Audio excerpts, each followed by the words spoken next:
Hi there, Virgo. It's Jen here. So thanks for joining me. And so the High Priestess, what has been telling us this month is that's your clue. That's your red flag for what you need to bring to the surface. There's something that needs to come to the surface this month that we've been suppressing. And it's something positive in most cases. And I just said in most cases because it could be something you've repressed that may be a little painful to examine, but once you bring it up, it allows you to move forward finally. But for most people, it's going to be a dream, an idea. And so when you find yourself doubting and fear and negativity, now what was I thinking about when my brain went into douchebag mode and just, brought out the whole laundry list? I just imagine an old scroll that you kind of open it up and it just like infinitely unrolls with just all these excuses and reasons why we can't accomplish anything in our lives, and write down what it was that you were talking about. I mean, thinking about or talking about or whatever. So to make it real, make it tangible, you make it so that you can't just lock it away again the minute it comes out. I think it's something really important. There's some aspect of us that we're denying that is going to insist on coming to the surface, and it could even. Well, I don't want to get off on a tangent, so I'm gonna stop that train of thought. This guy's been showing up all over the place too, the Hanged Man. So the Hanged Man presents a situation where you have the opportunity to handle it in a couple different ways. And the first way, regardless of why the man is hung upside down, regardless of whether he thinks it's his fault or not, right? He's hung upside down. So he can do a couple of things. While he's hanging upside down, he can sit there and struggle and piss and moan and bitch and blame other people and get angry and exhaust himself in just anger and blame and outrage and you name it. He can just go to town and basically a futile rage of a scene, basically. Or he could acknowledge that this isn't the most ideal situation, but he could very quickly be like, you know what? At this very moment in time, I cannot change the situation, but I can change how I react to it. I can handle my behavior, and so he comes quickly to this other way of dealing with it, of a place of acceptance. And then he can say, okay, well, here I am stuck upside down. Why don't I never have a chance just to be still? Our lives are so busy. We're always going, it's so difficult to give yourself permission to just take a time out and relax. So he can close his eyes. He can breathe. He can meditate. He can be still. He can have time to think and open his mind. And maybe after he meditates, he can open his eyes. And then he realizes, wow, when I'm hanging upside down like this, everything looks different. And I never noticed that. And I'm seeing things that I would have never considered or thought of before because I've never looked at it from this point of view. I've never considered this angle of this situation before, of this world before. I'm sorry, I have to adjust. You're the last sign I'm doing, so I'm been sitting on the floor. My back's killing me. Okay.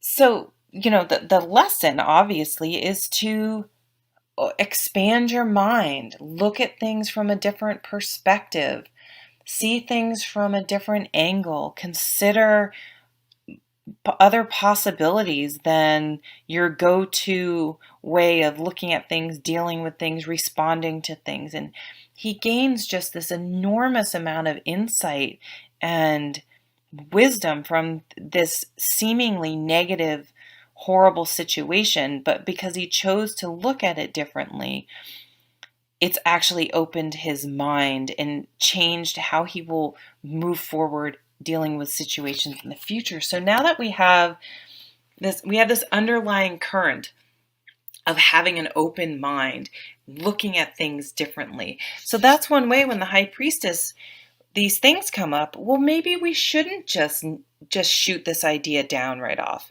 Maybe we just haven't been looking at it from the right angle or from the right mindset. And maybe I don't have to just discount these ideas right away. And what this does is it relieves all this mental anguish and stagnation from our lives. We're able to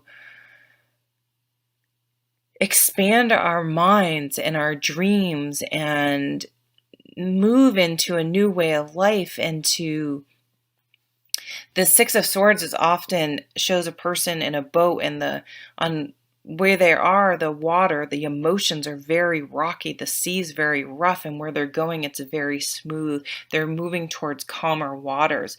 So by changing your thinking, you can make your emotional life better, because you don't meet everything with stress. And stress just sucks your energy and creates even less room for new knowledge and a new way of looking at things to come in.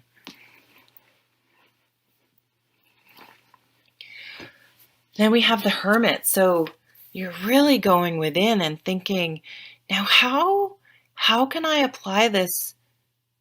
How is this going to affect my whole life? How I see things? Because the Hermit usually has a lantern in the traditional tarot decks, and the light in that lantern is he's taken everything that he's learned and figured out what he believes. So he's taken religion, philosophy, what society tells him, what his parents have told him, all these teachings that he's grown up with or her, and figured out what his guiding light is. And that's what the light in his lantern is.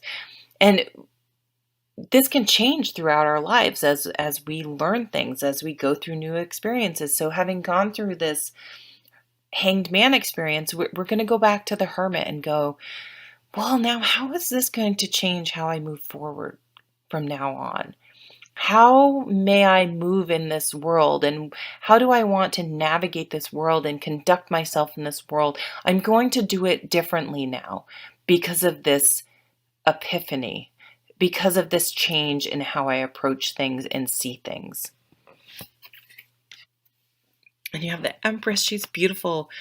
Birthing a new way of life, birthing new life. This could be a new life for yourself. She nurtures. The Empress would see a child that likes to, take pebbles and make art project out of it or something. And so she would gently encourage that artistic part of that child.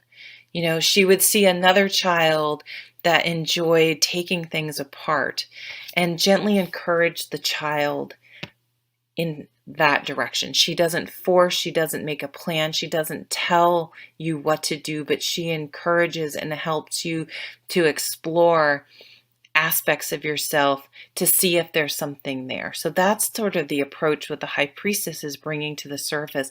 Discovery. Allow yourself to see what it grows into. There's no forced, preconceived outcome that must happen for it to be a success or for it to be that rigid thinking is no longer with you anymore. This is a big deal for Virgo. And then you have the Two of Gardens. So this is a card about juggling these different aspects of yourself, your meticulous attention to detail, and need to be grounded with opening your mind and not being so rigidly fixed to the way things are supposed to be, and realize that there may be other ways of doing things and other possibilities out there for you. And I mean, look at, this guy's up in the clouds. He's not on the ground. And that can seem scary, but it also gives you a higher perspective, and you're up in your mind more, allowing your mind to expand. That same theme that's a little bit out of your comfort zone, but will be absolutely transformative in your life.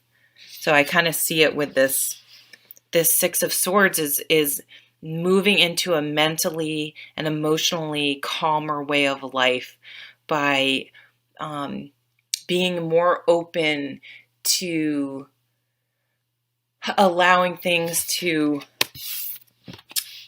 organically happen, nurturing things instead of having a fixed idea of how it should be, by looking at things in a different way and opening your mind to new possibilities.